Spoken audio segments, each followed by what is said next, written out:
سے، اس bad governance کے دلدل سے، اس کرپشن کے دلدل سے نکالنے کی کوئی اگر امید کی کرن باقی رہ گئی ہے تو وہ واحد جماعت ایم کیو ایم پاکستان ہے۔ آپ سب لوگوں کو جو یہاں پر موجود ہیں اور جو یہاں تک ابھی تک نہیں آ سکے، ان سب کو یہ دعوت ہے کہ آئیے، اگر اس پاکستان میں اپنے لیے اپنی آئندہ آنے والی نسلوں کی بقا کے لیے، ان کو اس دلدل سے نکالنے کے لیے اگر آپ کچھ کرنا چاہتے ہیں، اگر آپ صرف شکایتیں کرنے کے علاوہ، کمپلین کرنے کے علاوہ، بددعائیں دینے کے علاوہ اگر آپ عملی طور پر اس ظالمانہ رواج، ظالمانہ نظام اور اس ظالمانہ سیاسی کلچر کو مات دینا چاہتے ہیں تو آئیے ایم کیو ایم پاکستان کا حصہ بنیے اور اس الیکشن میں آئے، شانہ بشانہ کھڑے ہو کر رنگ، نسل، ذات پات کی برادری اور مسلک اور مذہب کی تفریق کو چھوڑ کر آئیں، دیکھیں کہ مظلوموں کی جماعت کون سی ہے اور ظالموں کے خلاف صف آرا کون ہے۔ ہاں، ہم فرشتے نہیں ہیں، ہم انسان ہیں، ہم سے شاید کوئی کل غلطی ہوئی ہوگی، ہم سے آج بھی شاید کوئی غلطی ہو رہی ہوگی، اور ہم شاید آنے والے کل بھی کوئی غلطی کریں، لیکن ہم سے اچھا، اگر ہم سب سے اچھے نہیں ہیں تو ہم سب سے برے بھی نہیں ہیں۔ ہم سے اچھا کوئی نہیں ہے۔ ہم ان سارے اگر بروں کی بات کریں تو سارے بروں میں کم برے ہیں، اور ہم ہر دن کے گزرنے کے ساتھ ایم کیو ایم پاکستان اپنی خامیاں، اپنی غلطیوں کو کم کر رہی ہے، ختم کر رہی ہے، اور آپ کے سامنے موجود ہیں۔ ہم قلعوں میں، محلوں میں رہنے والے لوگ نہیں ہیں کہ آپ سے ایک دفعہ سامنا ہو گیا، ووٹ لے لیے، پھر اس کے بعد آپ تک کبھی ہمارا سامنا ہم نہیں ہو پائے گا۔ ہم آپ کے درمیان میں رہنے والے لوگ ہیں، آپ کا ہاتھ ہمیشہ ہمارے گریبانوں تک جا سکتا ہے، اور ہم آپ کے درمیان رہنے والے لوگ ہیں۔ یہ تسلی ہونی چاہیے پاکستان کے تمام لوگوں کو، اور اس 40 سالہ دور میں حکومتوں میں رہنے کے باوجود ایم کیو ایم نے اپنا سیاسی کلچر نہیں بدلا، اور وہ یہ ہے کہ ہم ایوانوں میں جہاں پر غریبوں کے لیے قانون سازی ہوتی ہے، غریبوں کے، ہاریوں کے، کسانوں کے حقوق کی بات ہوتی ہے، اقلیتوں کے حقوق کی بات ہوتی ہے، وہاں پر ہم نے غریبوں کو ہی آج تک ان ایوانوں میں بھیجا ہے۔ وہاں پر ہم نے بغیر پیسے خرچ کیے مڈل کلاس نوجوانوں کو ایم این اے، ایم پی اے، سینیٹر ہم نے بنایا ہے۔ ہم نے اقلیتوں سے نمائندے لے کر ایوانوں میں بھیجے ہیں۔ وہ سینٹ کی سیٹ جو کہ 80 کروڑ روپے میں بکتی ہے، 1 روپے بھی خرچ کیے بغیر ہم نے middle class, lower middle class سے لوگوں کو نکال کر ہماری یہ لیگیسی ہے، ہم نے ایوانوں میں پہنچایا ہے۔ یہ تعداد چونکہ بہت کم ہے ایوانوں میں، اس لیے آج تک ہم پاکستان کے اس نظام کو یکسر بدل نہیں سکے، لیکن آج آپ سب لوگوں کو یہ آواز دے کر کہنا چاہتا ہوں کہ ہم ناکام نہیں ہوئے، پاکستان کے لوگ ناکام ہو رہے ہیں، اور آپ نے سب کو آوازیں اور سب کو موقع دے دی ہے۔ میں آپ کو کہتا ہوں کہ آپ اس پارٹی کے ساتھ پورے پاکستان میں کھڑے ہو جائیں، دیکھیں کہ ایم کیو ایم اپنے اس لیگیسی کو برقرار رکھتے ہوئے اس ملک میں غریبوں کی، مظلوموں کی، مڈل کلاس لوگوں کی حکمرانی موقع دے گی، وہ آگے آئیں گے، ان کی حکمرانی قائم ہوگی۔ تو میں آپ کا بہت شکریہ ادا کرتا ہوں، میرے برادری کا، خاص طور پہ مزمل صاحب کا، ان کی تمام رفقا کا، ان کی ٹیم کا، اور تمام جہاں آواز جاری ہے آپ کی برادری کے لوگوں کا میں بہت شکریہ ادا کرتا ہوں کہ آپ نے ایم کیو ایم کو پہ اعتماد کیا۔ یہ اس بات کی نشاندہی، پڑھے لکھے لوگ ہیں اور سوچ سمجھ رکھنے والے لوگ ہیں، اس بات کی نشاندہی ہے کہ آنے والا وقت ایم کیو ایم پاکستان کا ہے۔ آپ نے سارے تجربات 2018 میں کر کے دیکھ لیے، 15 سالوں سے پیپلز پارٹی کی یہاں حکمرانی ہے، ایک قطرہ نیا پانی نہیں دیا، ایک نیا اسکول نہیں ہے، ایک نئی یونیورسٹی نہیں ہے۔ جو پانی ہماری لائنوں میں 15 سال پہلے ان کی حکمرانی سے پہلے آتا تھا، ان لائنوں پہ بھی پانی ہائیڈرنٹ بنا کر ہمارا ہی پانی چوری کر کے اربوں روپے کا پانی ہمیں ہی بیچتے ہیں، غضب خدا کا۔ 5.5 لاکھ لوگوں کو نوکریاں دی ہیں 15 سالوں میں، ایک آدمی کراچی حیدرآباد کا نہیں ہے، ایک نوجوان کراچی حیدرآباد کا نہیں ہے۔ ہم ان کے بڑوں نے جنہوں نے کوٹا سسٹم رائج کیا، 60 اور 40 کا کوٹا، یہ وہ ظالم لوگ ہیں، یہ نسل جو یہ 40% کوٹا ان کے بڑوں کا رائج کیا ہوا کوٹا بھی ہمیں نہیں دے رہے۔ جب ان کا دیہی کوٹا ختم ہو جاتا ہے تو شہری کوٹے پہ جاری ڈومیسائل بنا کر اس شہری کوٹے کو بھی یہ کھا جاتے ہیں۔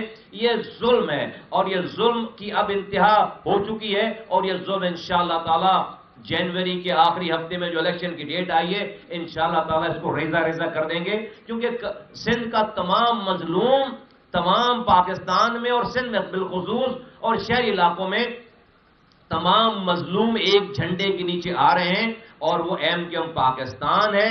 آج ایم کیو ایم پاکستان جتنی متحد اور جتنی طاقتور ہے وہ شاید ماضی میں کہیں نہیں، کبھی بھی نہیں تھی، اور آج اس کے فیصلے یہاں ہو رہے ہیں، پاکستان میں ہو رہے ہیں۔ کوئی فون کال پر ہمیں فیصلے ڈکٹیٹ کرانے کا اب اس کی جو ہے وہ مزاج نہیں ہے، یا وہ نارمل نہیں ہے۔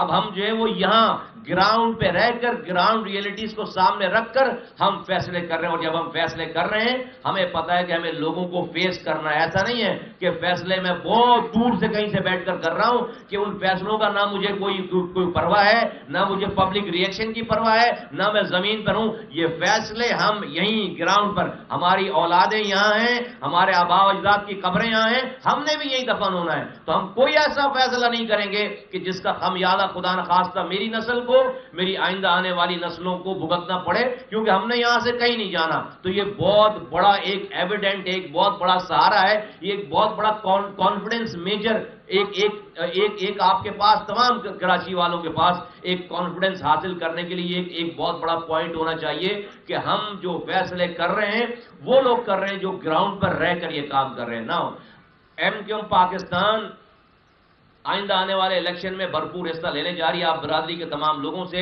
میری گزارش ہے کہ اتنا بڑا مجمع آپ یہاں سے شمولیت کے لیے لے کر آئے ہیں، اس مجمع کی کاؤنٹنگ اس وقت ہوگی جب ان سب لوگوں کے ووٹ اس بیلٹ پیپر کے ذریعے جو ہے وہ بیلٹ باکس میں جائے، کیونکہ ہم پاکستان میں اگر طاقت حاصل کرنا چاہتے ہیں جہاں سے ہم ظالموں کا ہاتھ روکیں اور غریبوں کے لیے طاقت بنے، تو وہ طاقت بیلٹ کے ذریعے آئے گی، کوئی اور ذریعہ نہیں ہے، آئینی طور پر بیلٹ کے ذریعے آئے گی۔ بہت بڑا جلسہ کر لیں گے، بہت بڑی شمولیت ہے، بہت بڑا مجمع کر لیں گے، لیکن خدا نخواستہ ہم نے اپنے ووٹ کو سیکیور نہیں کیا، اس کی پہرہ داری نہیں کی، اس کو ڈلوانے کا ان کے انتظامات نہیں کیے، تو یقین جانیے کہ ہم بہت بڑی تعداد میں مظلوم ہونے کے باوجود بھی ہم ظالموں کے ہتھے چڑھ جائیں گے، ان کے شکنجے میں رہیں گے۔ تو جو آپ حضرات یہاں پر آئے ہیں، آپ کو میں ریکویسٹ کرتا ہوں، میں التجا کرتا ہوں کہ خدا را اپنے اور اپنے خاندان کا، اپنے پڑوسیوں کا، اپنے محلے والوں کے ووٹ کو ابھی سے چیک کریں،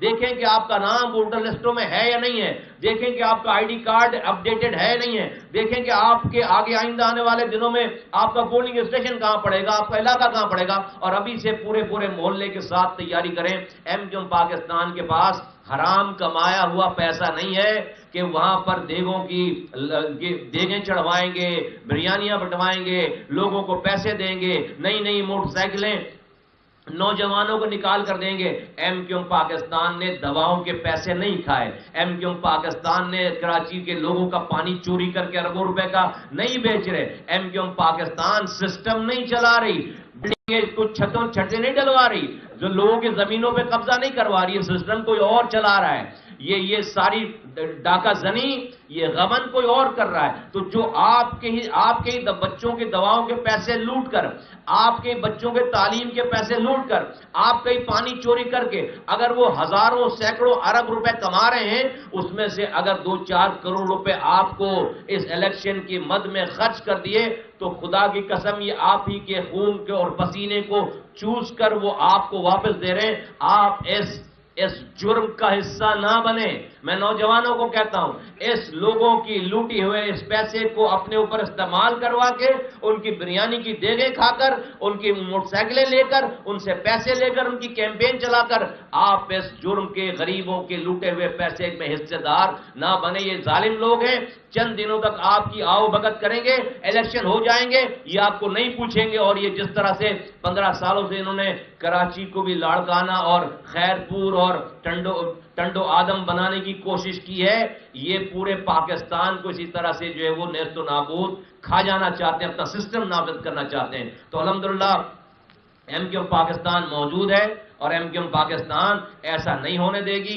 آج یہ ایم کیو ایم صرف ایک زبان بولنے والوں کی پارٹی نہیں ہے، آج سوراب گوڑ سے لے کر کیماڑی تک آج ملیر کے گوٹھوں سے لے کر گھگر پاٹک تک آج ہر کونے میں ایم کیو ایم کا ہر زبان بولنے والا مظلوم ایم کیو ایم کا جھنڈا لے کر کھڑا ہے، ایم کیو ایم کا جھنڈا لے کر کھڑا ہے، اور ہر زبان سے ہمارے پاس الحمدللہ کینڈیڈیٹ جو ہے وہ حصہ لینے جا رہے ہیں۔ دوسری بات یہ ہے کہ ابھی جو حالات چل رہے ہیں انٹرنیشنلی، فلسطین میں ظلم ہو رہا ہے، فلسطین کے نہتے مسلمانوں کے اوپر جو ہے وہ اسرائیل بمباری کر رہا ہے، فلسطین کے اوپر پچھلے 70 سالوں سے 80 سالوں سے یہ ظلم، یہ زیادتی، یہ انسانی حقوق کی پامالی ہو رہی ہے۔ دنیا اس وقت بے بس ہے، مسلمان اس وقت منتشر ہیں، اور سپر پاور جو ہے وہ اس ظلم کے باوجود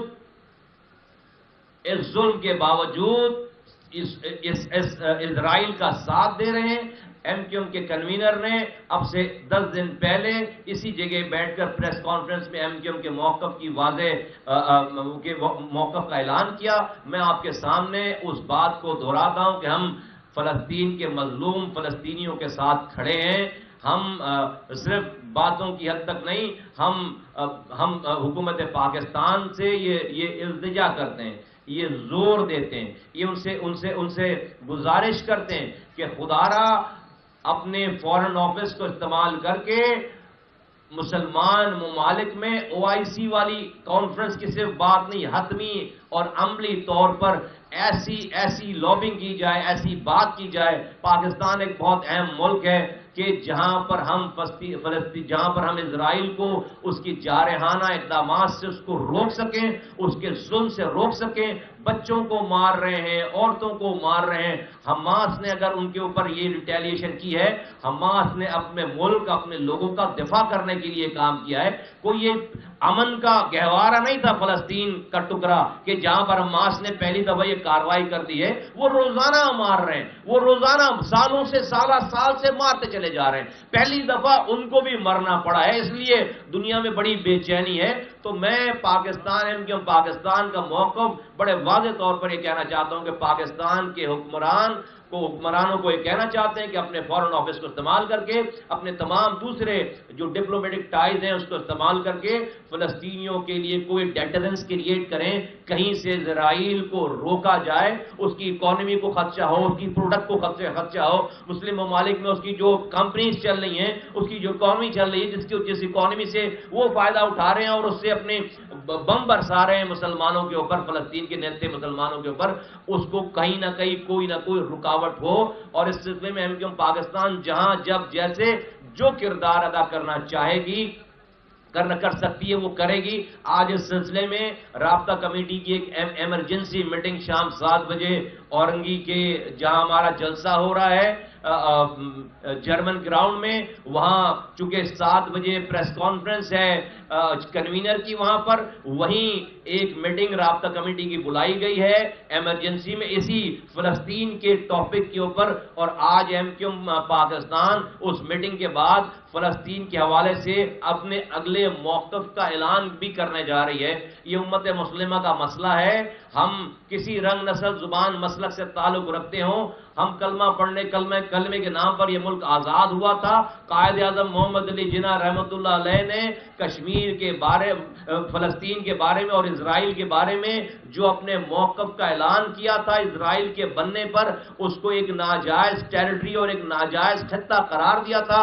M Q M Pakistan Quaid Azam کے اس موقف کے ساتھ آج بھی کھڑی ہے، ہم بھی یہی سمجھتے ہیں۔ اور اس ظلم، یہ جو ہیومن رائٹس کی جہاں تک وائلیشن ہے، جتنی بھی تمام جماعتیں ہیں مسلک مذہب سے ہٹ کر بھی جو ہیومن رائٹس کی وائلیشن ہو رہی ہے، بدترین وائلیشن ہو رہی ہے کہ جنگوں میں بھی ایسا نہیں ہوتا کہ آپ دشمن کا پانی بند کر دیں، گیس بند کر دیں، آپ دوا بند کر دیں اور آپ اقوام متحدہ کو کوئی راہداری نہیں دے رہے جہاں پر وہ جا کر لوگوں کو امداد دے سکیں۔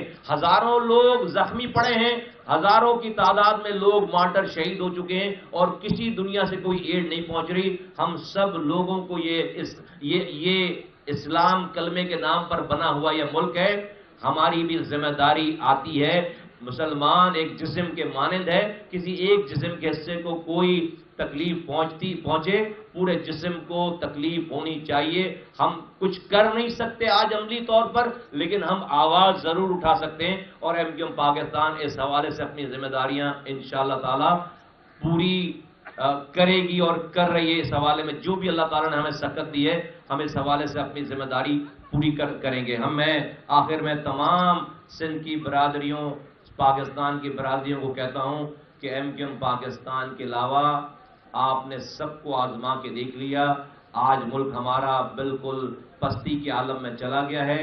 اس ملک کو اب کوئی اور آئی ایم ایف کے پیکج لے کر نہیں بچا سکتا، نکال سکتا ہے زلزل سے. کراچی اس ملک کو اس اکانومک زلزل سے نکال سکتا ہے. اور کراچی آج ایم کیو ایم پاکستان کا ہے. ایم کیو ایم پاکستان یہاں پر آخری لیگیسی ایم کیو ایم کام کرنے کی ایم کیو ایم پاکستان کی ہے. ہمارے زمانے میں یہ شہر دنیا کے 12 تیزی سے ترقی کرنے والے شہروں میں شامل تھا.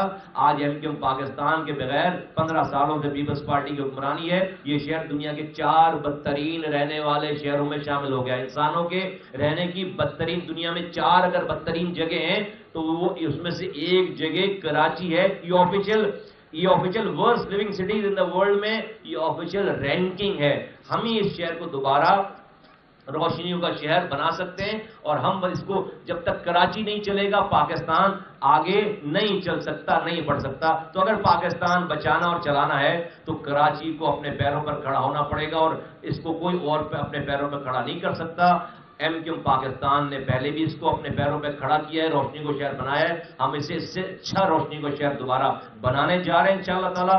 جو بھی ادھر ادھر لوگ تجربات میں لگے ہوئے تھے ان سب کو گزارش ہے، ساری برادری، سارے کراچی سے لے کر کشمیر تک انسانوں کے رہنے والوں کو ان سے گزارش ہے کہ آئیں اور اس قافلے کا حصہ بنیں. آخری بات، ایاز لطیف پلیجو صاحب نے معاجروں کے حوالے سے ایک بیان دیا ہے جس کو ہم بڑا سراہتے ہیں. ہم ان کے اس بیان پہ ان کا شکریہ ادا کرتے ہیں. انہوں نے معاجروں کے حوالے سے جو اپنا موقف اپنایا ہے، میں ان کا ایم کیو ایم پاکستان کی جانب سے شکریہ ادا کرتا ہوں. ہمیں اس کے اندر تردد نہیں ہے کہ ایم کیو ایم پاکستان اور مہاجر جس کمیونٹی سے ہم بلانگ کرتے ہیں، کراچی سے کشمیر تک کے سندھ کو ہم اپنا صوبہ سمجھتے ہیں. اور ہمارے پاس آپشن تھا. ہم پیدائشی طور پر اگر سندھی نہ ہوں، پیدا ہونے پہ تو کسی کا کوئی اختیار نہیں ہے. اللہ تعالیٰ نے جس کو جہاں پیدا کر دیا تو وہ وہیں جو ہے وہ پیدا ہوگا. اس پہ تو برتھ پہ تو کسی کا کوئی اختیار نہیں ہے، رب کا اختیار ہے. ہمارے پاس سندھ کو اپنانے کا اختیار تھا. جب ہمارے آبا و اجداد انڈیا سے مائیگریٹ کر کے ہجرت کر کے آ رہے تھے، ہمارے پاس آپشن تھے کہ ہمیں کہاں. تو ہم نے ہوش و حواس میں ہم نے سندھ کو آپٹ کیا ہے، ہم نے سندھ کو اپنایا ہے. سندھ ہمارا ہے، کراچی سے کشمیر تک ہم پیدائشی طور پر سندھی نہیں ہیں. ہم جو ہے وہ آپشنل، ہمارے پاس آپشن تھا. ہم نے سوچ سمجھ کر سندھ کی دھرتی کو اپنایا ہے. تو اس میں میں سمجھتا ہوں کہ آپ کو ایک لیول ہمیں کریڈٹ زیادہ دینا پڑے گا کہ پیدا ہونے والے لوگوں کے پاس شاید آپشن نہیں ہے کہ وہ کہاں پیدا ہوں، لیکن ہمارے پاس آپشن تھا کہ ہمارا آبا و اجداد کہاں جا کر بسیں. تو سندھ ہم نے آپشن کے طور پر اپنایا یہاں پر، اور ہم اس کو اپنی دھرتی سمجھتے ہیں. یہ ہمارا صوبہ ہے، یہ ہماری رہنے کی جگہ ہے. ہمارے آبا و اجداد نے اس کو اپنایا، اس کے لیے خدمات انجام دی، اس کو چلایا، اور آج بھی ہماری یہ نسل جو چلا رہی ہے. اتنی ساری زیادتیوں کے باوجود بھی آج ہم کوئی بھی ایکسٹرا جوڈیشل یا ایکسٹرا کانسٹیٹیوشنل بات ہم نہیں کر رہے. دوسری بات یہ کہ میں تمام اس بات کی تائید کرتے ہوئے، ان کا شکریہ ادا کرتے ہوئے، انہوں نے جو کلمات ادا کیے مہاجروں کے بارے میں تمام سندھ کے دانشوروں کو، تمام سندھ کے سیاستدانوں کو جو پیپلز پارٹی میں نہیں ہیں، ان سے کہنا چاہتا ہوں کہ آپ تو پیپلز پارٹی میں نہیں ہیں، تو آپ کو بھی مہاجروں کے اوپر ہونے والے ظلم کے اوپر تشویش ہونی چاہیے. اگر آپ سیاسی طور پر پیپلز پارٹی کے ساتھ نہیں ہیں، سندھی ہیں، تو آج جس طرح سے ہمیں کسی کشمیر میں، ہمیں جو ہے وہ لاڑکانہ میں، ہمیں سندھ میں کتے سے کاٹنے سے مرنے والے بچوں پہ تکلیف ہوتی یہاں کراچی میں بیٹھ کر، آپ کو بھی یہاں پر چھوٹے چھوٹے بچے کھلے ہوئے گٹر میں کراچی جیسے شہر میں گر کر مر رہے ہیں. نوجوانوں کو روزگار نہیں ہے. پیپلز پارٹی یہاں پر سسٹم چلا رہی ہے. آپ لکھاری ہیں، دانشور ہیں، آپ بھی مہاجروں کے لیے 2 لفظ آپ کے قلم سے نکلنے چاہیے. آپ سیاستدان ہیں، 2 لفظ آپ کے الفاظ زبان سے نکلنے چاہیے کہ ہاں یہ مہاجروں کے ساتھ زیادتی ہو رہی ہے. صرف اتنا کہیں، اتنا ایکسیپٹ کریں، ہمارا دل بڑا ہو جائے گا. ورنہ ایسا لگتا ہے کہ پیپلز پارٹی کے ساتھ جو ہم پر ظلم کر رہی ہے، اس پر جو پیپلز پارٹی میں جو سندھی نہیں بھی ہیں وہ بھی ہمارے ظلم پر سب لوگ متفق ہیں. ایسا لگتا ہے کہ سب لوگ متفق ہیں. آج تک کبھی کسی نے ہمارے اوپر ظلم ہونے کے خلاف کوئی آواز اٹھائی نہیں ہے. یہ میں ان کی بات کر رہا ہوں کہ جو پیپلز پارٹی سے تعلق نہیں رکھتے، وہ ان لوگوں کی بات کر رہا ہوں. تو میری گزارش ہے کہ تمام سندھ کے دانشوروں سے، سیاستدانوں سے جو پیپلز پارٹی میں نہیں ہیں، وہ تمام لوگ اس ظلم کو ظلم کہیں. ہمیں تسلی ہوگی. شاید آپ کے ظلم کہنے سے ظلم رکے نہ، لیکن ہمیں یہ لگے گا کہ ہاں ہمارے اوپر ظلم ہونے پہ تمام سندھ کے رہنے والے لوگ متفق نہیں ہیں، صرف پیپلز پارٹی ہم پر ظلم کر رہی ہے. آپ حضرات کا بہت بہت شکریہ.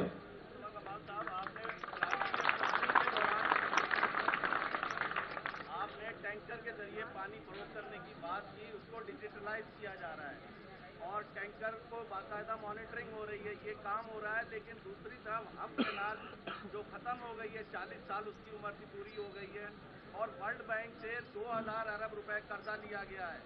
اس میں رکھا نہیں گیا، اس پہ 8 ارب کا خرچہ ہے، لیکن وہ سسٹم تباہ ہو گیا. پانی 65% وہاں سے جو ہے ضائع ہو رہا ہے اور 35% آ رہا ہے. کراچی قرضدار تو ہوتا جا رہا ہے، لیکن کراچی کے مسائل اور بڑھتے جا رہے ہیں. تو یہ ورلڈ بینک کا پیسہ کہاں جا رہا ہے؟ K4 جلد سے جلد مکمل ہونا چاہیے. ایم کیم موقف ہے. یہ ایم کیم کے زمانے کا کنسیو ہوا پروجیکٹ ہے. K4 260 ملین گیلن پانی کی لائن جلد سے جلد مکمل ہونی چاہیے اور سندھ کے دریا کے کوٹے سے اس میں کوٹا آنا چاہیے. ابھی ہم سندھ کے پورے پانی کے 1.5% استعمال کرتے ہیں. یہ اگر پانی آ جائے گا ہمارے پاس تو ہم 2.2% پہ چلے جائیں گے سندھ کی پانی کا. تو کسی کو اس پہ اعتراض نہیں ہونا چاہیے کہ اگر K4 آ جائے گا تو اس پہ پانی کہاں سے آئے گا. ہم سندھ کی آبادی کا 50% تقریباً ہے. 37% تو آپ نے ہمیں گن لیا ہے، لیکن ہم ہیں 50%. اگلی دفعہ آپ انشاءاللہ تعالیٰ یہ بھی گن لیں گے. 50% آبادی ہونے کے باوجود ہم سندھ کے پانی کے کوٹے کا صرف ابھی 1.5% استعمال کر رہے ہیں، اور جب 260 ملین گیلن پانی اور آ جائے گا تو ہم 2.2% پہ چلے جائیں گے. نمبر 1. نمبر 2 یہ کہ جو ڈیجیٹلائزیشن کی بات کر رہے ہیں آپ، جو کہ ٹینکر کو ڈیجیٹلائز کر رہے ہیں، ٹینکر ڈیجیٹلائز نہیں ہونے چاہیے. کانسیپٹ پیپر بنا ہوا ہے، پورا پلان بنا ہوا ہے کہ تمام پانی کی لائنوں کو ڈیجیٹلائز ہونا ہے. آج کے دور میں، جدید دور میں ایسے سینسر موجود ہیں کہ کوئی بھی پانی کی لائن کو ٹچ کرے گا، آپ کے کمانڈ اینڈ کنٹرول روم میں اس کی آئیڈینٹیفیکیشن ہو جائے گی. پانی کو چوری ہونے سے بچانا ہے. پانی کو چوری کر کے ٹینکروں میں جا کر ٹینکر کو سیو نہیں کرنا، پانی کی لائنوں کو سیو کرنا ہے. پانی کی لائنوں، اور جہاں جہاں پانی کی لائنیں نہیں ہیں، ہمارے دور میں ہم نے سمندر کے اندر پانی کی لائنوں کو ڈال کر بابا آئلینڈ، بٹ آئلینڈ، سوالے آباد، شمسپیر تک پانی کی لائنیں پہنچائی. یہ لیاری میں اگر آج پانی کی لائن ہے تو ایم کیو ایم کے زمانے کی دی ہوئی ہے. یہ بلدیہ ٹاؤن میں پانی کی لائن ہے، ایم کیو ایم کے زمانے کی دی ہوئی. محمود آباد، کلفٹن، یہ سارے جب K3 آیا تھا تو ہم نے آگمنٹیشن کا کام کیا اور کراچی کے تمام ٹاؤنوں میں پانی پہنچایا. اسی طرح سے K4 کے آنے سے پہلے جو آگمنٹیشن کا کام ہے، جو کہ انٹرنل شہر کے اندر پانی تو K4 سے کراچی تک آ جائے گا. کراچی میں جو ڈسٹریبیوشن نیٹ ورک ہے وہ نیٹ ورک نہیں ڈالا جا رہا ڈسٹریبیوشن. تو سائملٹینسلی ڈسٹریبیوشن کا کام ہونا چاہیے. تو کمانڈ اینڈ کنٹرول روم بننا چاہیے. K4 کمپلیٹ ہونا چاہیے. K4 جب تک کمپلیٹ ہو رہا ہے کراچی میں آگمنٹیشن کا کام ہونا چاہیے. یہ جو انٹرنل ڈسٹریبیوشن نیٹ ورک ڈلنا چاہیے. کہ آپ نے بات کی ہے ہب کینال کی، ہب ڈیم کی. ہب ڈیم میں ایک دفعہ بارش ہو تو 3 سال کا پانی اس میں آتا ہے. 100 ملین کی کیپیسٹی ہے، 90 ملین گیلن پانی وہاں پر آتا ہے. ہب ریزروائر ہمارے لیے، ہب ڈیم بہت امپورٹنٹ ہے، کیونکہ سارے نارتھ کراچی کو، سارے اورنگی کو، بلدیہ ٹاؤن کو جو پانی جاتا ہے وہ ہب کی طرف سے جاتا ہے سارا پانی، اور اس کو انٹیکٹ ہونا بہت ضروری، بلکہ اس کی کیپیسٹی اور بڑھائی جانی چاہیے، اس کو اور انہانس کرنا چاہیے. تو کرنے والے کام یہ ہیں. اور یہ جو پرائیویٹائزیشن کی بات ہو رہی ہے، دیکھیے پانی ایک ایسنشل کوموڈٹی ہے. پانی کوئی پروفٹ کمانے کا پروڈکٹ نہیں ہے کہ اس کے اوپر آپ پروفٹ کمائیں. ہر جو جاندار ہے، چاہے وہ انسان ہو چاہے وہ جانور ہو، اس کو پانی چاہیے. اور پانی کوئی خرید کر، پانی کوئی پروفٹ دے کر جو ہے وہ خریدنے والی چیز نہیں ہے. تو جو لوگ بھی جو حکومت وقت اس وقت اس کو پرائیویٹائز کرنے جا رہی ہے, اس کا مقصد اس کی انہانسمنٹ آف پروڈکٹیوٹی ہونی چاہیے, اس کی افادیت کو بڑھانے کی بات ہونی چاہیے, اس لوگوں کو مزید بہتر نظام کے تحت پانی بڑھانا ہونا چاہیے, نہ کہ اس پانی کے پروڈکٹ سے جو ہے وہ پیسے کمانا ان کا مقصد ہونا چاہیے. اور لوگوں کو بے روزگار اس میں نہیں ہونا چاہیے. اور میں تمام اور بلڈنگ اور جو تھیفٹ ہے اس کے اندر چوریاں ہیں, یہ جو لیکیجز ہیں, اس اگر پرائیویٹائزیشن میں اس لیکیجز کو ختم اور بند ہونا چاہیے. اگر یہ سب کچھ نہیں ہے اور ساری توجہ جو ہے وہ اس بات پہ چلی جائے کہ ہم اس پانی کو بیچ کر پیسے کمائیں گے اور پروفیٹیبل کمپنی بنائیں گے, جو پاکستان ان کے راستے میں آ کر کھڑی ہوگی انشاءاللہ تعالی. اچھا مصطفیٰ بھائی, یہ بتائیے گا کہ پچھلے ہفتے بنگالی برادری نے MQM پاکستان میں شمولیت اختیار کی, آج جو ہے وہ نیو برادری یہ شمولیت اختیار کی. اب مستقبل میں اور کون کون سی برادری ہیں جو آپ لوگوں سے راستے میں ہیں؟ ساری برادریوں کے نام اپنے پاس لکھ لیں اور لکھ دیں کہ ساری برادریاں MQM میں شامل ہو چکی ہیں یا ہونے والی ہیں. ہمیں ٹائم نہیں مل پا رہا. ان بھائیوں نے تو اگلے دن ہی شامل ہو جانا تھا, اسی دن شامل ہونا تھا. اب انہوں نے کہا نہیں بھائی جمعے کے دن کریں گے. اب ہمارے ہو رہے ہیں جلد سے. تو یہ ابھی تو اگر برادریوں کی اتنی بڑی لسٹ ہے کہ ہر 2 گھنٹے کے بعد ایک پریس کانفرنس ہو رہی ہو MQM کے بادرآباد مرکز پہ یہاں پہ, لیکن چونکہ پارٹی کے دوسرے اور کام ہیں اس لیے ذرا سلو ہماری وجہ سے ذرا سلو ہو گیا پروسیس. تو ساری برادریاں جو کراچی میں رہتی ہیں اس کے نام اپنے پاس سے لکھ لو اور لکھ کر یہ کہہ دو کہ سب شامل ہو گئی ہیں, ہمیں ہونے والی ہیں. اس میں کوئی تردد نہیں ہے, اس میں کوئی ابہام نہیں ہے, کیونکہ سب کو پینے کا پانی چاہیے, سب کو روزگار چاہیے, سب کو مہنگائی کم چاہیے, سب کو ٹرانسپورٹ, سب کو سیوریج کا نظام, سالڈ ویسٹ مینجمنٹ, سب کو سسٹم سے چھٹکارا چاہیے. اور یہ کام اب سب کو یقین ہو گیا ہے کہ MQM پاکستان کے علاوہ کوئی یہ چیزیں ان کو نہیں دلوا سکتا. شکریہ, تھینک یو.